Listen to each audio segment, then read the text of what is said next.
Okay, welcome to another episode of Talking Metaverse. I'm here now with Julian Gorman from GSMA. Welcome to the podcast, Julian. Thank you for inviting me. Where are you right now? I'm in Bali.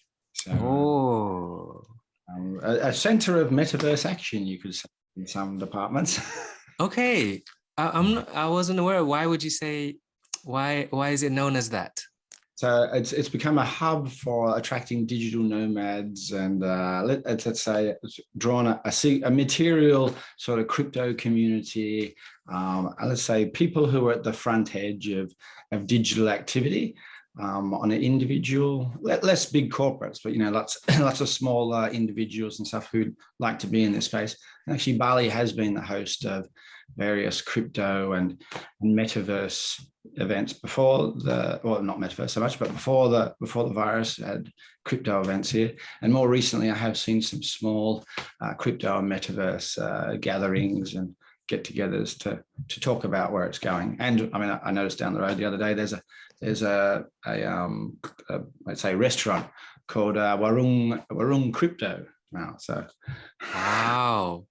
Okay, I wasn't aware of that. So what an appropriate place to be speaking from.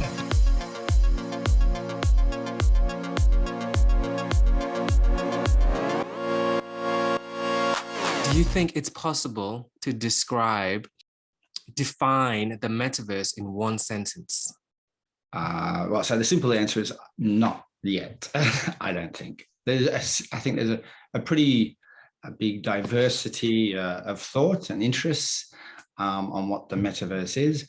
I think at best you can say it involves a sort of the coming together of a number of technologies, including Web3, crypto, VR.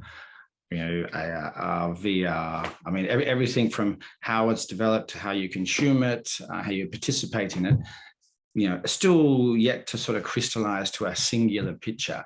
I think, to be honest, over time, it will be a little like, Web 2 is actually, there's lots of things in that universe. And depending on your use case or your interests, it takes a different picture.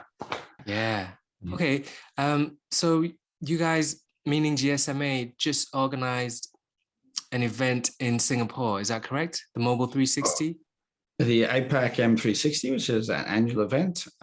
It's a GSMA, we represent Global Trade Association, representing more than 700 mobile operators from around the world, and more than 400 ventures from the digital ecosystem, people like Google and network vendors, things like that, Huawei, Ericsson. Metaverse was a topic that came up numerous times, and what we're looking at, startups and also the network of the future. And so I think it highlighted that across the telco industry and adjacent digital ecosystem, there is an interest and momentum towards to the metaverse and the issues it raises. Yes.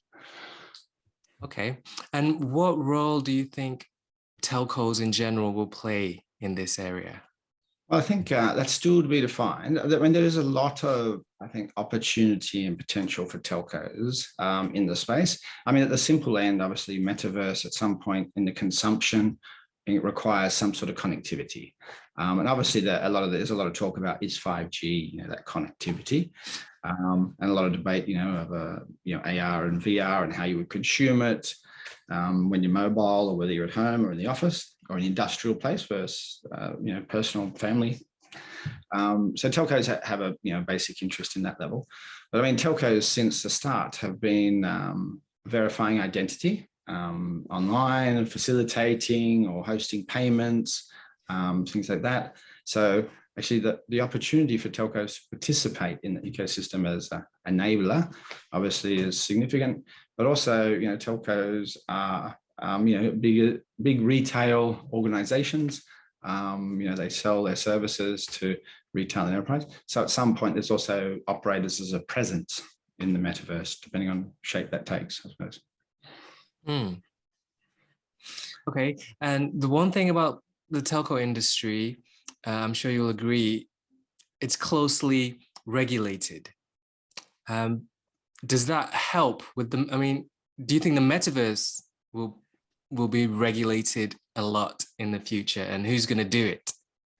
I think that's one of the great debates at the moment. So you have some people who have suggested, regulation would help because then it provides some comfort and sort of safety or perceptions of safety.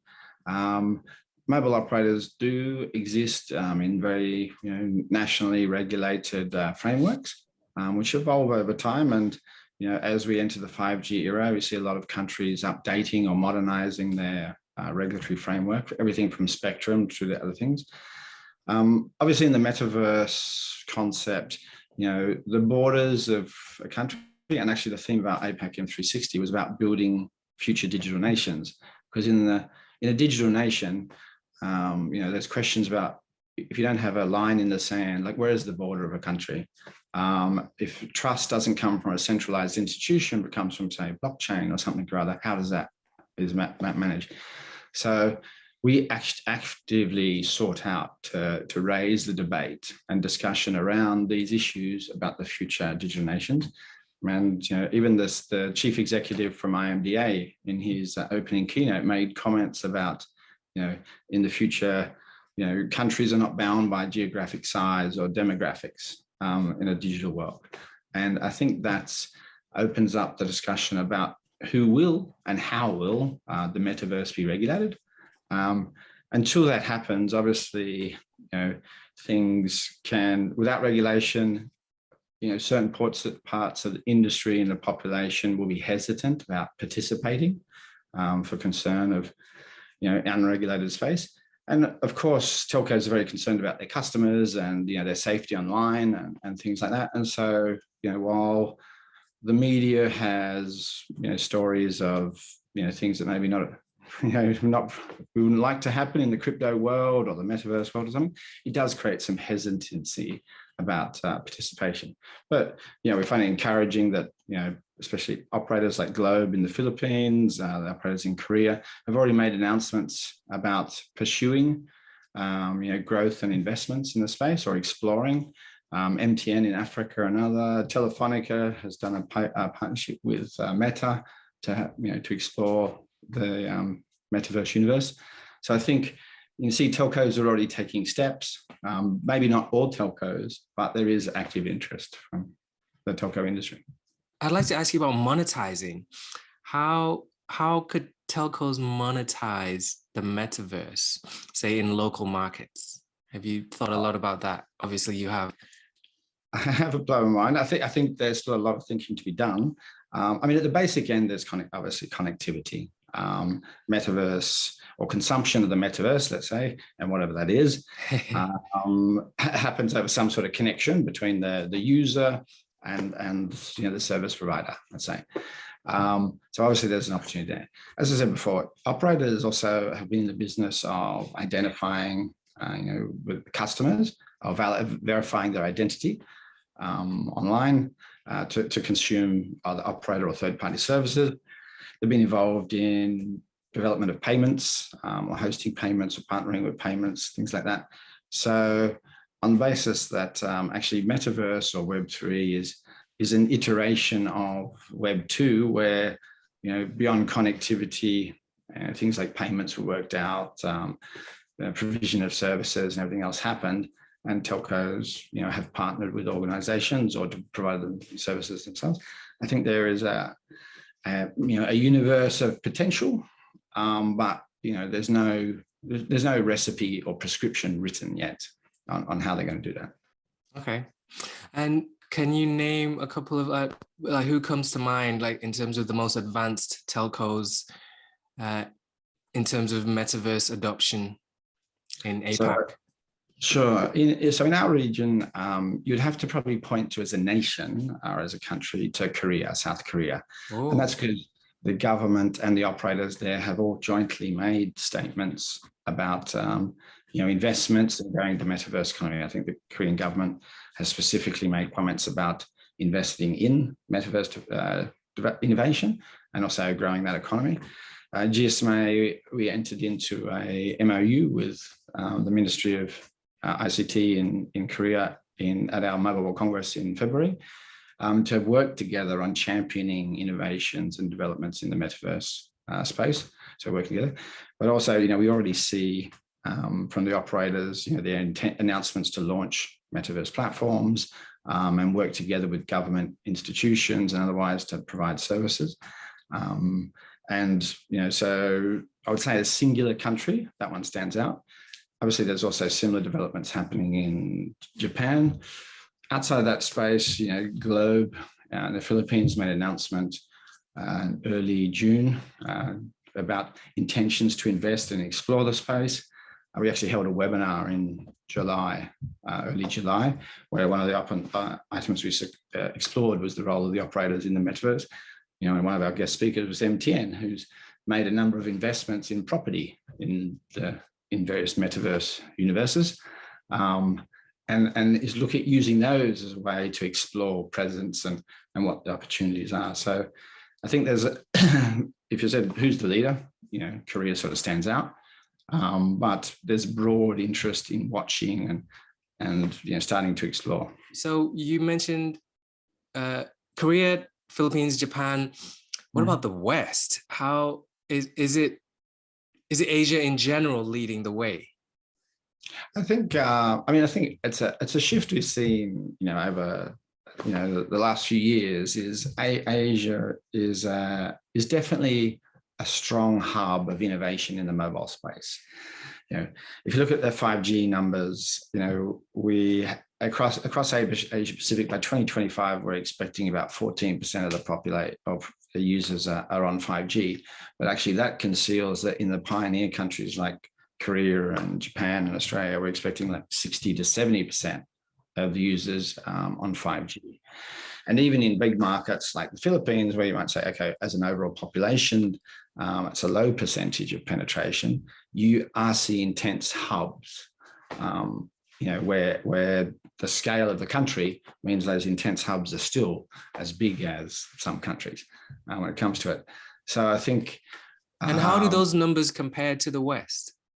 So globally, we expect that by 2025, about 25% of the world's population or users population is using 5G. And I said across Asia Pacific at the same time, we expect 15%.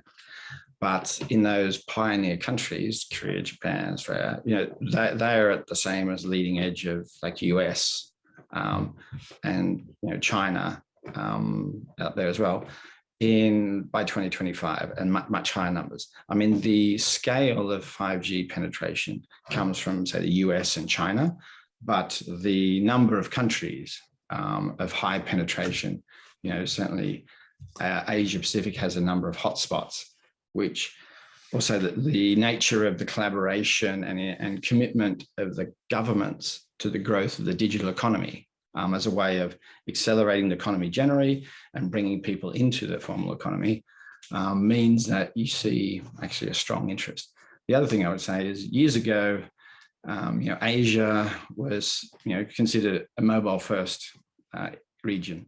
And in those times, often in the West, mobile first was considered as, maybe, not as good as learning the internet on a laptop or a desktop. And actually in Western countries, you saw people reluctant to do purchasing or things like that on the mobile. They would they might browse on the phone, but then they would go home with their laptop to buy. In mobile first economies across Asia, you don't have that reluctance. And so actually the speed of adoption, the willingness to adopt means actually, I think now you see Asia has somewhat of a competitive advantage for innovation because you have this willingness to adopt fast growing economies, much faster than Western countries. And people willing to try new things. And so that, I think, creates an asset as you move further into the digital world. Would you say that's because some of the developing countries in Southeast Asia, especially, they skipped the laptop altogether, like they went... Definitely, I think... straight to mobile. So this is the first experience with internet. I think definitely. And that's why I think this mobile first economies actually should be considered as an asset. I mean, payments, a lot of payments, mobile payments, innovations and adoption have been driven out of places like Southeast Asia. In Africa, there's some as well. But I think advanced and accelerated adoption through the virus period, I think gave Southeast Asia, especially, an advantage moving forward. I mean, you see the forecast from say the Temasek, Bain, Google report every year about the digital economy of Southeast Asia. And I mean, it keeps growing faster. And while the region encapsulates something like 600 million people across a number of countries, and it does have obviously things like cross-border data issues to deal with, different levels of identity. You still have the scale of, say, Indonesia as like a big heavyweight digital economy, which has attracted a lot of investment and interest. You've got the stability and advanced market of, say, Singapore, and then you've got lots of things in between, like Thailand and the Philippines. And so the diversity, but let's say regional connection, I think provides a real asset as we move forward. Cool. Crypto, one of the keywords you mentioned at the beginning of this conversation. Would you say it's one of the key elements that need to be working in order for us to be able to call it the metaverse?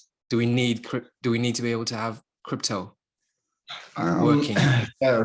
I think that debate is open. I don't think crypto is an essential ingredient. Obviously, the idea of digital currency and being able to use across borders and things like that has some benefits. How that actually plays out, I think there's still some way to play.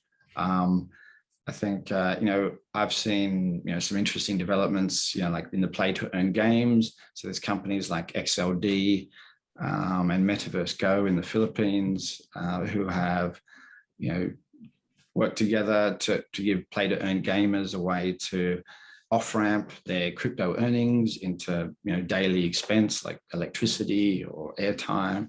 You got Metaverse Go, which is helping attract people into play to earn universe by making it simpler to get on board. I think we see, and they're both working with operators, and so I think they're examples of where the crypto world is now starting to come closer to the mobile industry. But even if you go down to the lower level, crypto built on blockchain and blockchain technology, I think blockchain technology itself will play a very big role in the metaverse and even outside of the metaverse. So, within mobile operators, there's a number of projects ongoing exploring how blockchain can be used in various things like roaming settlement and other things. So I think blockchain technology is here to stay, and is a key building block for the metaverse. Crypto, I think has a role, but I wouldn't say it's critical to starting things. Okay, so you would say blockchain. What else would you say is an essential ingredient? I think we were talking about trust before. I think there'll be a greater push for identity, or verified identity, somehow to identify.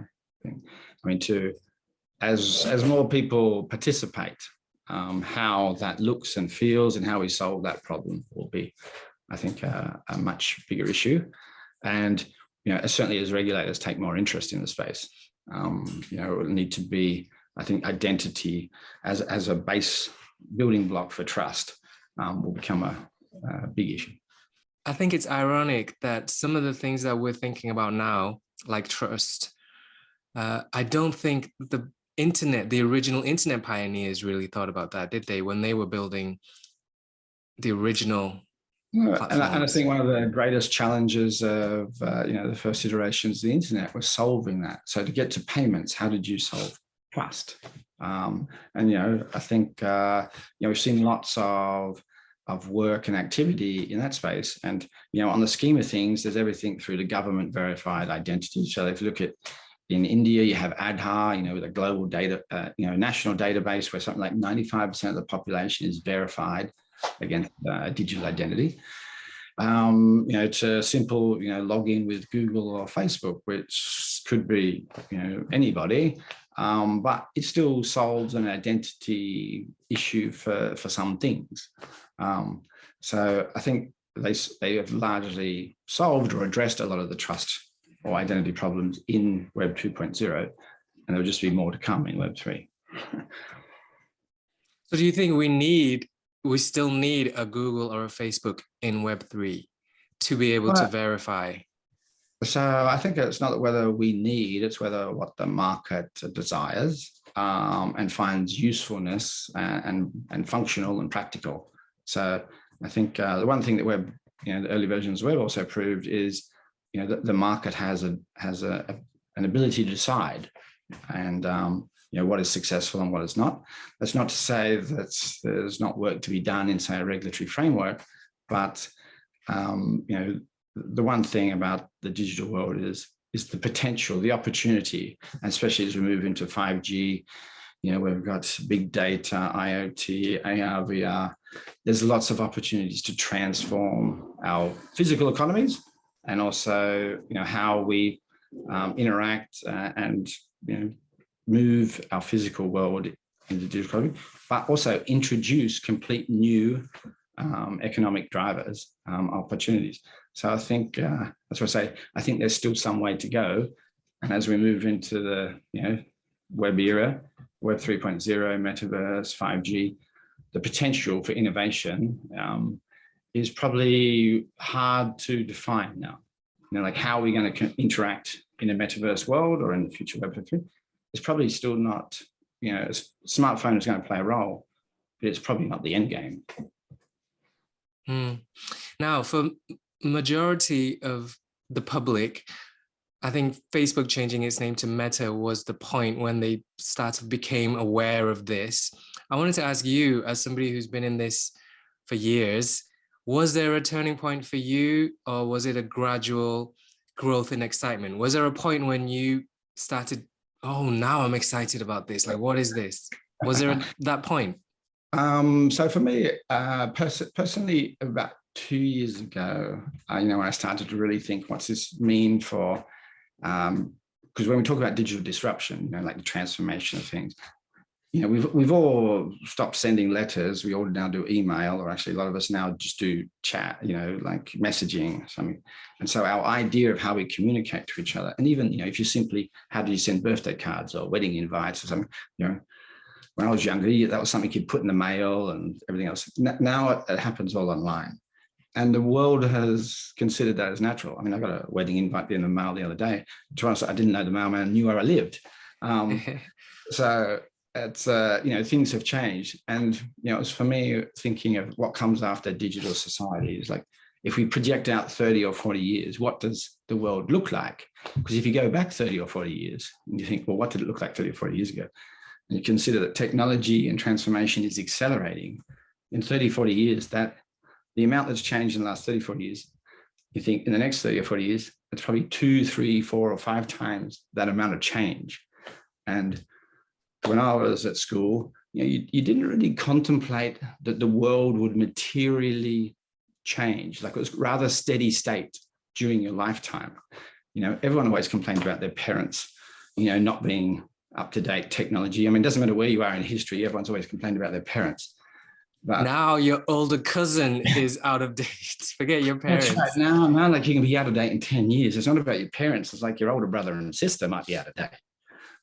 So that steady state idea, I think, is getting disrupted. And so the idea of, for me, what is a digital nation in 20 or 30 years time, when my son is my age or something or other, what is the world going to look like?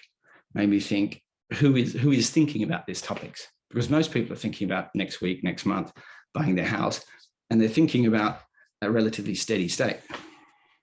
Let me just see if I can fix this light a little bit more.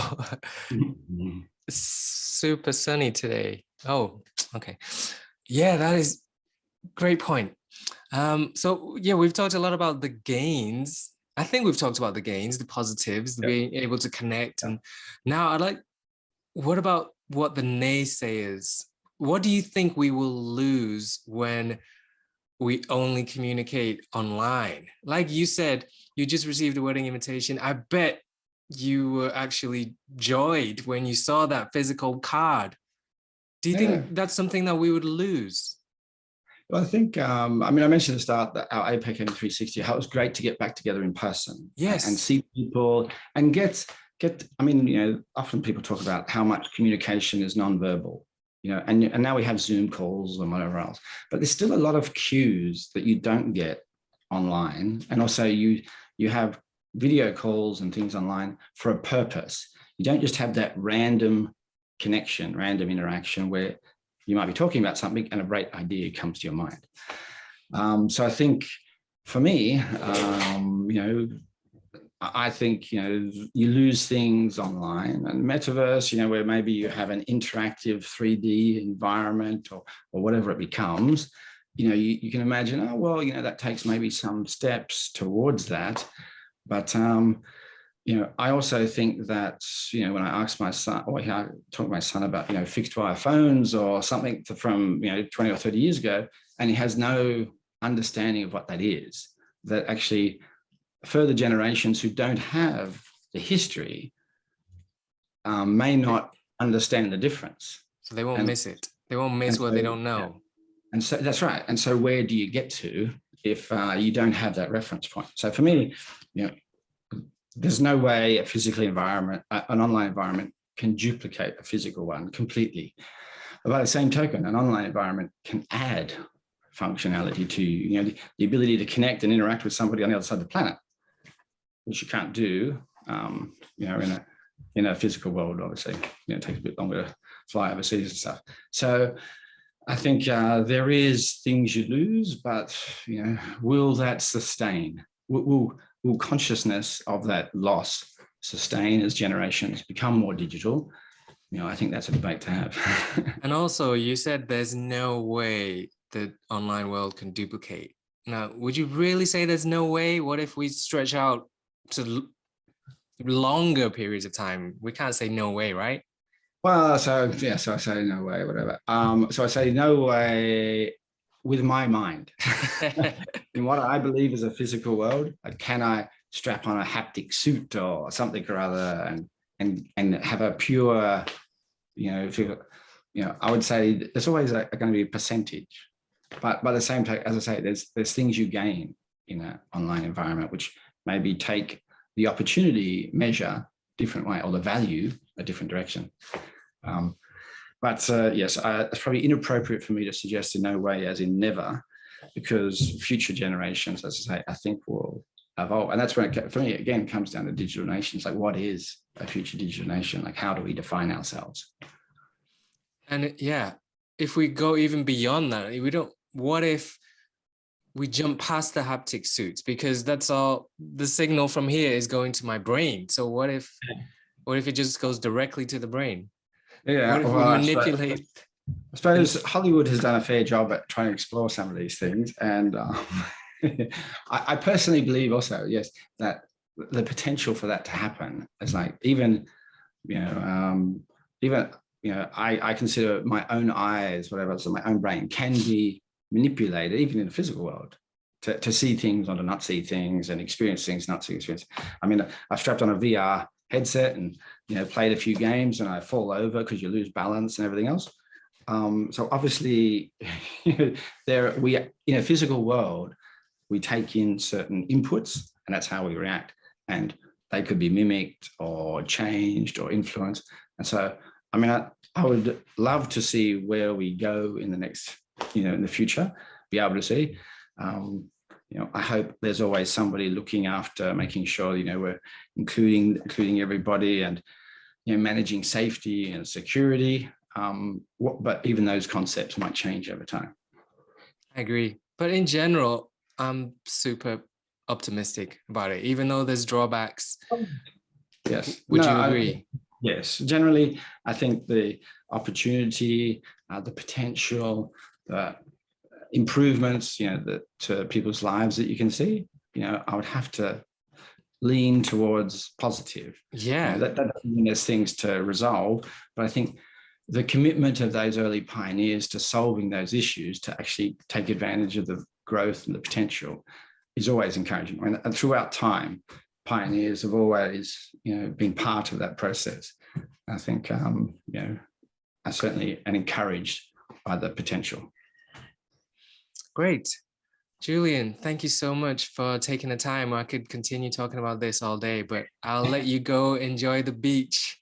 No worries. Thank you very much.